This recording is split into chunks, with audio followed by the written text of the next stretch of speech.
You've heard of the Bermuda Triangle, tales that there's life on Mars. But strange goings-on in Bonnybridge, Scotland, doesn't have quite the same ring about it. Yet, the villagers there have come across a host of unexplained happenings that would have X-Files scriptwriters scrabbling for their pens. A perfect case for Scully and Mulder, you might think. But their mobile phones were engaged, so we sent our own super sleuth, John Walters, to investigate. The Bonnybridge Triangle, a mecca for UFOs. There's been so many sightings that it's now known around the world as a hotspot or window area.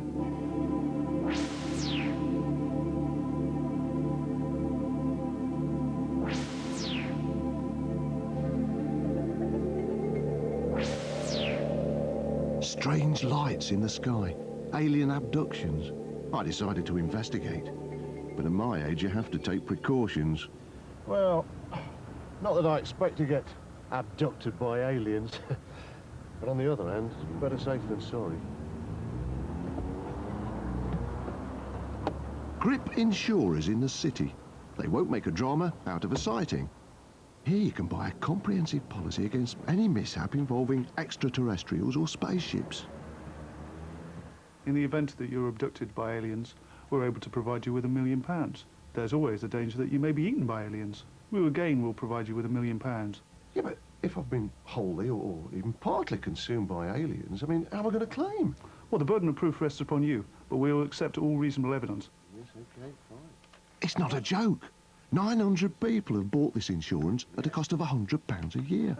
And Grip Insurance are now looking into 2 claims. Let's hope I'm not the third.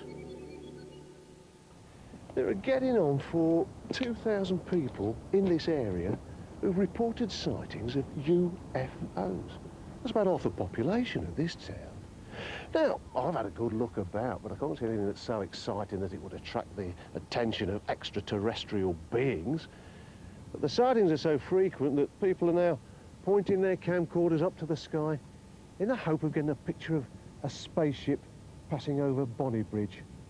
And that's just one point of this Scottish Bermudan Triangle. Barry MacDonald and his girlfriend Jane were driving home when Jane spotted something in the sky. They stopped to take a closer look. Barry grabbed his video camera from the car.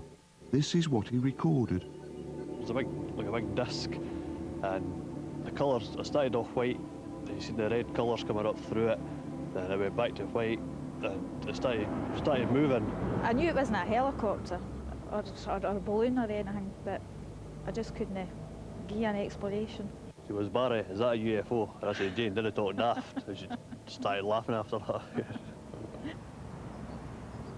Stirling University, home base of the Scottish Earth Mystery Research Society.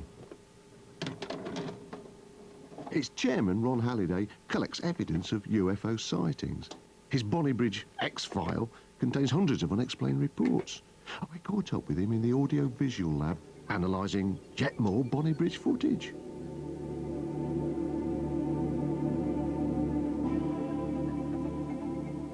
First thought is that an aeroplane? I mean, is it a planet? You know, is it even some strange meteorological phenomenon? So there are checks that we can do to try and eliminate obvious natural explanations. Yes, but why don't these things manifest themselves in, I don't know, Red Square or perhaps St. Peter's in Rome when the Pope's speaking? I mean, Bonnybridge is a very pleasant but unexceptional place. I mean, why do they come here? Well, I mean, I think that's the question that people are asking for a long, long time. You know, why are they seen over some areas? Why don't they land on the White House lawn? I think there's no obvious explanation for that. I mean, all we can say is that in some particular areas, there have been large numbers of UFOs reported. From her house in nearby Stenhouse Muir, grandmother Margaret Ross has videoed no less than 6 close encounters since April. You can see through your bedroom window, but what do you think it really is? It's no balloon, it's no helicopter, it's no aeroplane, it's a UFO. But I have to ask you this, I mean, are you the sort of person who already believes in, well, ghosts or fairies or the paranormal in some way? Yes, I do. I do. Last weekend I joined the Lancashire Aerial Phenomena Investigation Society for their annual convention. It's all here, books, models of aliens, theories about alien implants.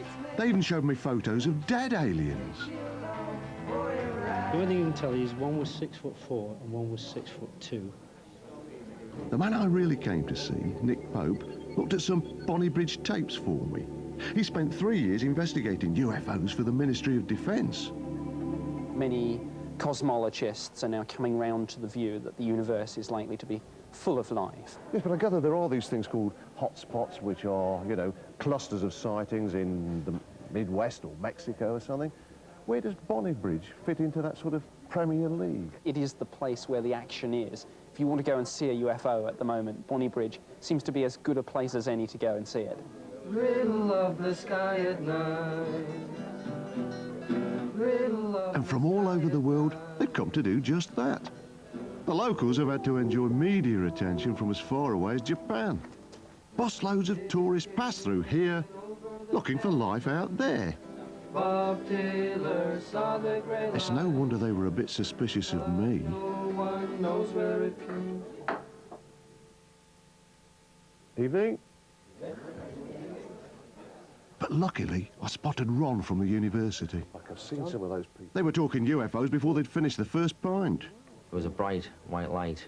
I thought it was a bit too low to be a star or anything like that. It was a tingling feeling. In fact, I've not much hair, but it felt as if it was standing on end. And my fillings felt as if there was electricity going through them. All these stories, and I hadn't seen a thing. The lads agreed to take me on a UFO watch. There are almost as many theories as there are sightings. A new American spy plane, a window to another universe. Out here, I can't see the wood for the trees. Careful, it's a bit misty.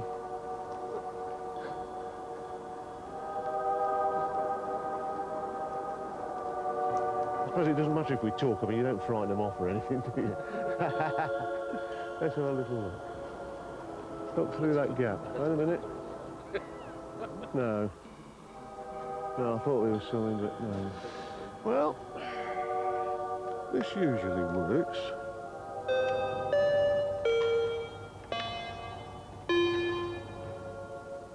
No. No, I don't think they can hear me.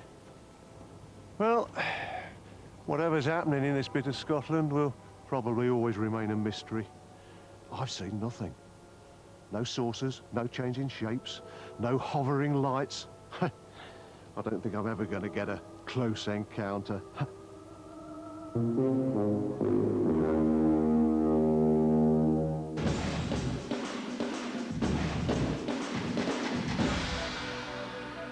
John Walters phone home. If he doesn't, do you think we get the £1 million?